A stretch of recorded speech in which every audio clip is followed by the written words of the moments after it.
Salut, aujourd'hui gros programme, grosse vidéo, on va voir comment se faire connaître sur YouTube quand on part de zéro. Alors on va essayer de se concentrer juste sur cet aspect là dans cette vidéo. Je te rappelle quand même que premièrement ici on fait de la création de contenu, donc on fait du business en ligne de création de contenu, donc on ne cherche pas à devenir des gros youtubeurs qui ont énormément de vues. Et le deuxième point, et ça c'est très important de le comprendre, c'est qu'il n'y a pas une corrélation aussi évidente qu'on pourrait le penser entre les vues et l'argent que tu vas gagner. C'est-à-dire que tout le monde pense, la plupart, 95% des gens pensent que les vues égale l'argent. Ce n'est pas exact. À titre personnel, avec ma chaîne de développement personnel, Gabriel Clément, j'ai déjà réussi à générer des 20 000 € par mois avec simplement 1000 vues par vidéo. Et je suis dans une thématique qui n'est pas aussi rentable que des thématiques comme le Make Money Online. Et dans le Make Money Online, dans tout ce qui concerne l'argent, je connais des gens qui ont réussi à générer des 30 000, des 40 000 € par mois avec simplement 500, 600, 700 vues par vidéo. Donc il faut vraiment se rentrer ça dans la tête qu'il n'y a pas une corrélation évidente entre les vues et l'argent que je vais gagner. Tout simplement parce qu'il y a des gens, et ça il faut bien le comprendre, il y a des personnes auxquels vous allez pouvoir dire exactement ce que vous voulez, vous allez pouvoir donner les meilleurs arguments du monde, faire les meilleurs produits et même, même tout simplement être très crédible, avoir beaucoup d'autorité, ils ne vous achèteront jamais rien. Il y a des gens qui de toute façon ne vous achèteront jamais rien. Et là on en revient vraiment à la notion que notre rôle en tant que créateur de contenu n'est pas de transformer les non en oui, c'est de transformer les peut-être en oui. Et donc par rapport à ça, notre rôle n'est pas d'avoir plein de gens qui sont en mode non, notre rôle est de trouver des gens qui sont en mode peut-être. Et donc ce qu'on appelle justement ces gens qui sont en mode peut-être,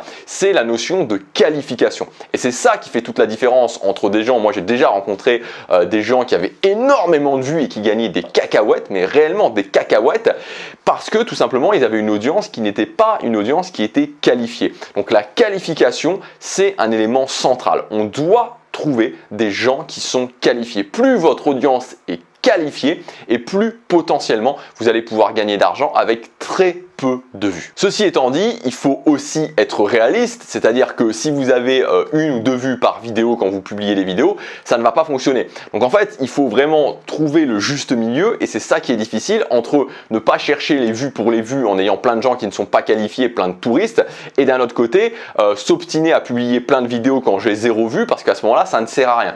Donc on va introduire une notion, un concept qui est le concept de l'audience minimum viable et donc il faut, quand je me lance, arriver à cette audience minimum viable qu'on va situer entre 100 et 200 vues par vidéo pour réussir justement à gagner sa vie avec cette audience minimum viable. Donc ce qui va nous intéresser dans cette vidéo, c'est comment, quand on part de zéro, je crée mon audience minimum viable. Il y a deux aspects sur lesquels on va jouer quand on part de zéro. C'est premièrement ce qu'on va appeler l'amorçage de la chaîne YouTube, c'est-à-dire faire en sorte que YouTube commence à nous amener des vues, donc ça c'est vraiment le côté amorçage de la chaîne YouTube. Et ensuite on va aussi jouer sur le côté apport de vues externes, faire qu'il y ait des vues extérieures qui arrivent sur notre chaîne YouTube. Donc maintenant on va passer aux étapes concrètes. Je vous ai préparé un PDF, c'est le premier lien dans la description. Donc ce PDF résume toutes les étapes et il y a aussi des informations supplémentaires, notamment pour la méthode qui concerne Facebook. Il y a un moment donné où vous verrez dans la vidéo, je passerai assez rapidement, je vous l'indiquerai, c'est sur Facebook parce que c'est un petit peu complexe à expliquer en vidéo.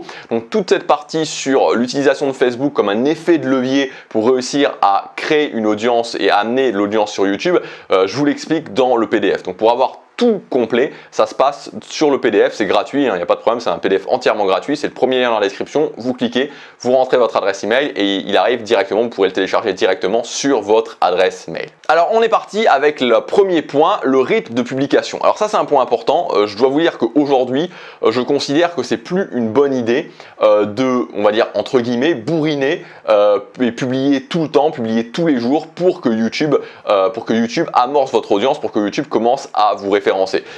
C'est contre-intuitif, en fait je pense qu'aujourd'hui c'est même contre-productif parce que YouTube ne fonctionne plus vraiment comme ça. Et donc ça peut être bizarre parce qu'en fait il y a plein de gens qui conseillent ça, tout simplement parce que moi quand je me suis lancé en 2016 et ceux qui sont lancés en 2015, en 2016, en 2017, enfin autour de cette période-là, c'est comme ça que ça fonctionnait. On faisait des vidéos, on faisait des vidéos, on faisait des vidéos, on faisait des vidéos, alors évidemment du bon contenu, mais on faisait des vidéos et au bout d'un moment ça finissait par prendre.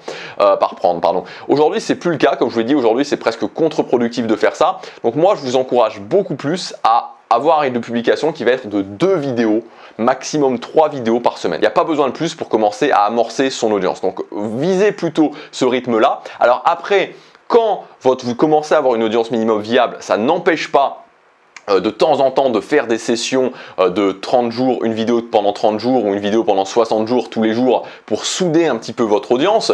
Mais au démarrage, pour tout ce qui concerne, et même pas forcément qu'au démarrage, dans toutes les phases où vous voulez vraiment faire grossir l'apport que YouTube vous apporte, c'est pas intéressant de faire ça. Donc rythme de publication, 2 vidéos par semaine. 3 maximum, mais 2 vidéos par semaine, c'est très bien. Deuxièmement, le type de vidéo que vous allez faire. Donc concrètement, qu'est-ce que vous allez mettre dans vos vidéos? Donc là, il y a 3 critères qui sont importants. Le premier critère, c'est évidemment les mots-clés. Faire des vidéos sur des mots-clés. Donc là, TubeBuddy, c'est votre ami pour trouver, alors même si TubeBuddy, c'est pas l'alpha et l'oméga dans le sens où il n'a pas raison tout le temps, mais c'est quand même une grosse aide et vous devez impérativement vous astreindre, entre guillemets, à utiliser TubeBuddy.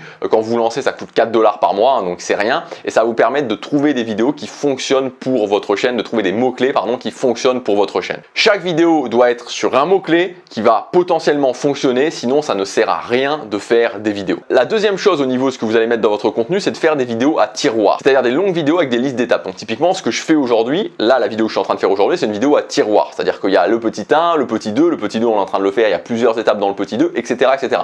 Tout simplement parce que ce type de vidéos sont des vidéos qui par essence vont faire que les gens vont rester plus longtemps. Les gens vont regarder plus longtemps votre vidéo et si vous êtes plutôt bon, vous allez avoir des watch time, des taux de rétention de 50% sur ce type de vidéo. 50%, c'est excellent. Quand vous avez 50% de watch time, donc que les gens qui regardent votre vidéo en moyenne, c'est 50% du contenu qui est visionné, c'est très très très bon. Et quoi qu'on en dise, je sais qu'il y a beaucoup de personnes qui pensent que les vidéos longues sont pas forcément les meilleures vidéos à faire.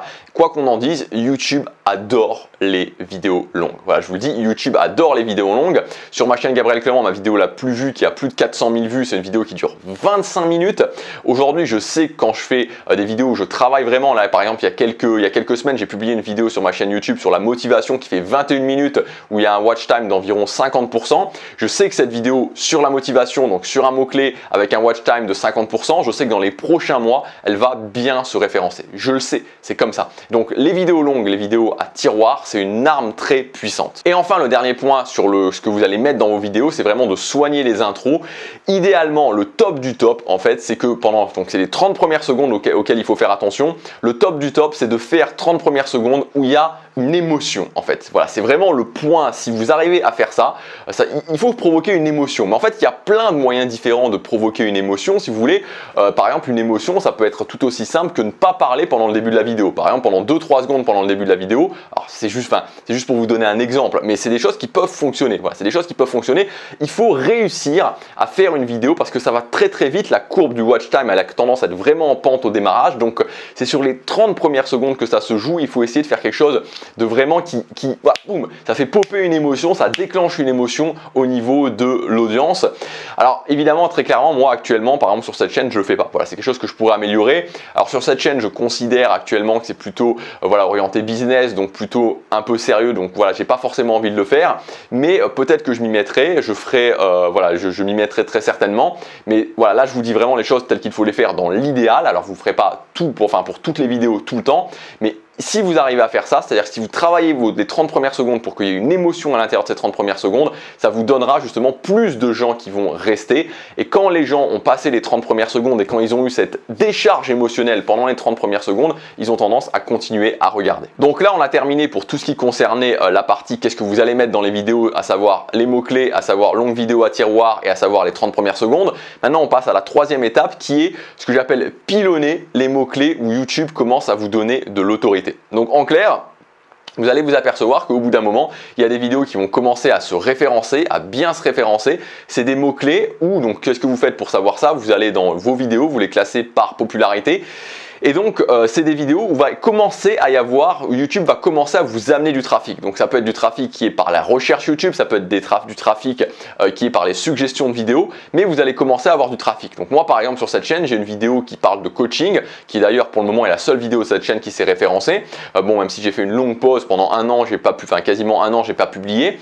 Mais voilà, donc sur cette chaîne, je sais que YouTube commence à me donner de la traction sur le mot-clé coaching. Donc, en fait, par rapport à ça, il faut que je publie des vidéos, plusieurs vidéos sous différents angles avec de la valeur, des vidéos longues qui vont avoir le mot-clé coaching et ça va me permettre de donner encore plus de force de traction à ma chaîne YouTube. Quatrième tactique, qui est une tactique qui est assez connue mais qui est une tactique, cette fois-ci on passe vraiment dans le mode apport externe, donc de faire en sorte que des gens externes viennent sur votre chaîne YouTube.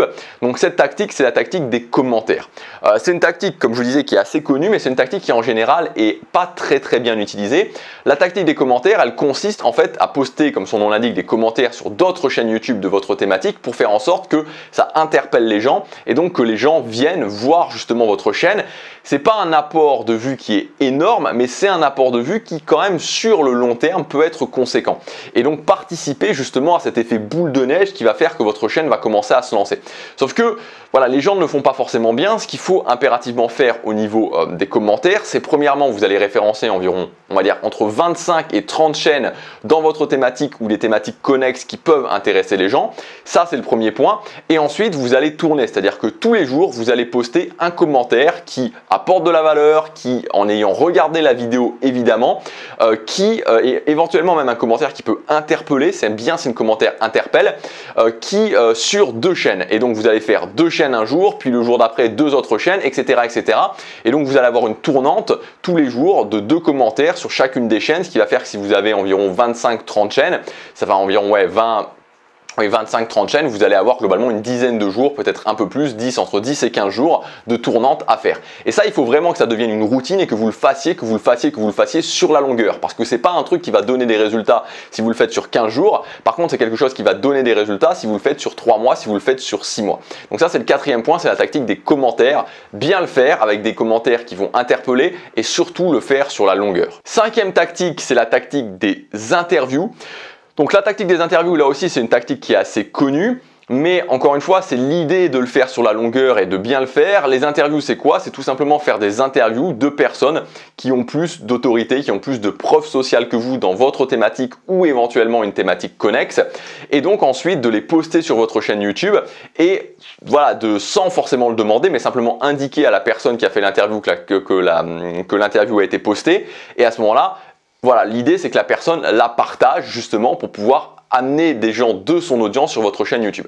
Donc ce qu'il faut bien comprendre à ce niveau-là, c'est que en fait, ce qui va faire la différence, c'est que c'est surtout la qualité de votre interview. Voilà, c'est surtout vraiment la qualité de votre interview. Alors, si vous avez un petit peu de vues déjà sur votre chaîne YouTube, un petit peu de preuves sociales, c'est forcément mieux. Mais c'est surtout la qualité de l'interview. Moi, des interviews, voilà, ce genre d'interview, j'en ai peut-être fait, je sais pas, entre 20, 25 interviews de personnes qui, voilà, depuis plusieurs années, qui m'ont interviewé.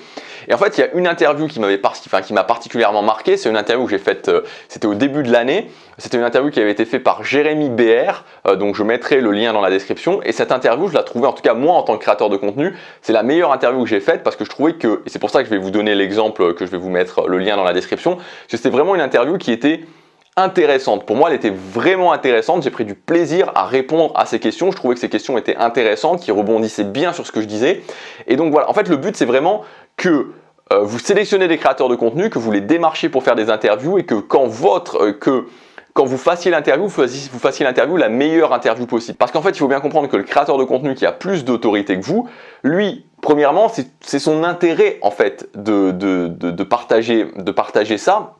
Et son intérêt tout simplement parce que ça démontre pour lui de la crédibilité, c'est-à-dire que ça démontre, s'il y a des gens qui vous interviewent, qui demandent de vous interviewer, ça veut dire que vous avez une certaine crédibilité. Donc le partager à votre audience, c'est très bon pour vous, c'est très bon pour le créateur parce que ça démontre sa crédibilité. Et en plus, si l'interview a vraiment été intéressante, là, il n'y a aucun intérêt de ne pas le faire. Donc essayez vraiment de faire des interviews qui sont intéressantes, démarchez des créateurs de contenu, faites-le régulièrement, faites l'interview, postez l'interview sur la chaîne, envoyez un message au créateur comme quoi l'interview a été postée et vous verrez que vous aurez des résultats. Donc là, vous pouvez tout simplement essayer de partir sur une tactique de peut-être une interview tous les mois pour commencer.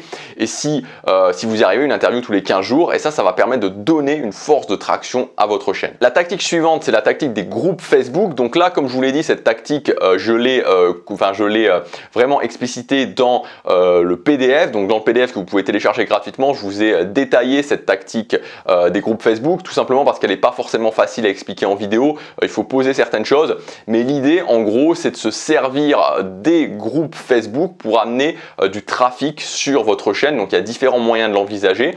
Je vous explique ça dans le PDF, mais c'est vraiment quelque chose à faire, surtout si vous avez l'habitude d'aller dans les groupes Facebook, parce que aujourd'hui les groupes Facebook c'est quelque chose qui fonctionne très bien, et donc ça peut vraiment être un levier assez important pour votre chaîne YouTube, d'utiliser la puissance des groupes Facebook, d'intégrer des groupes Facebook, et ensuite je vous explique ça dans le PDF, de sortir les gens des groupes Facebook et justement de pouvoir les amener sur votre chaîne YouTube. Et enfin la dernière tactique, c'est la tactique de la mailing list. Donc en gros, vous le savez, quand vous faites des vidéos, le but c'est de faire que les gens s'inscrivent sur votre mailing list, parce que tout simplement la mailing list c'est la liberté, c'est le fait que quoi qu'il se passe, vous avez toujours ces gens que vous pouvez contacter, vous pouvez leur envoyer des mails régulièrement, vous pouvez leur faire des propositions commerciales régulièrement, vous pouvez pourquoi pas leur faire découvrir d'autres choses que vous faites aussi. Donc c'est vraiment le meilleur contact que vous puissiez avoir avec votre audience. Vous n'êtes pas dépendant de YouTube, vous n'êtes pas dépendant d'un blog, vous êtes dépendant de rien avec votre mailing list. C'est simplement des adresses email que vous pouvez même avoir sur un fichier Word. Et donc ça c'est vraiment la chose la plus intéressante à avoir en tant que créateur de contenu. Et donc par rapport à ces adresses mail, c'est un petit ajout supplémentaire, mais c'est un ajout qui peut faire la différence aussi. Vous voyez, il y a pas mal de choses qui sont des sortes de boules, de choses qu'on ajoute et qui font grossir notre boule de neige. C'est l'idée que quand vous publiez une nouvelle vidéo, tout simplement le dire à votre liste mail. Quand vous commencez à avoir une liste mail qui fait 150, 200, 300 personnes, quand il y a une nouvelle vidéo qui est publiée, donc par exemple une fois par semaine ou 2 fois par semaine, vous envoyez un mail à votre mailing list. Faites-le peut-être pour commencer une fois par semaine et voyez un petit peu les réactions. Le but c'est pas qu'il y ait des gens qui se désinscrivent. Bon, de toute façon, si les gens se désinscrivent par rapport à quand vous envoyez un mail sur votre vidéo, de toute façon c'est pas forcément des gens qui vont rester. Et voilà, et donc ça peut amener une force de traction supplémentaire, parce que les gens qui se sont inscrits peut-être il y a 1 mois, 2 mois ou 3 mois, ils regardent peut-être pas tout le temps les vidéos, et donc ça permet d'avoir des gens qui viennent et donc d'indiquer à YouTube que vous avez du trafic, et donc potentiellement de faire mieux se référencer vos vidéos. Donc voilà pour toutes ces tactiques. Donc l'idée c'est de les mettre en place petit à petit. Si vraiment vous mettez en place toutes ces tactiques là, que vous les mettez comme je vous disais en place petit à petit sous forme de routine, et que vous les faites, que vraiment à chaque fois vous avez des checklists pour chaque tactique, que vous êtes bien organisé, vous réussirez à faire décoller votre chaîne YouTube. J'ai pas de doute là-dessus. C'est ce que je voulais vous dire dans cette vidéo. Et pour la tactique des groupes Facebook, elle est expliquée dans le PDF, dans le premier lien dans la description. Il y a toute la vidéo qui est résumée de toute façon dans ce PDF. Comme ça, vous pouvez vraiment avoir toutes les choses au propre. Vous pouvez prendre des notes et vous pouvez commencer à l'insérer dans votre organisation. Je vous dis à bientôt pour la prochaine vidéo. Salut!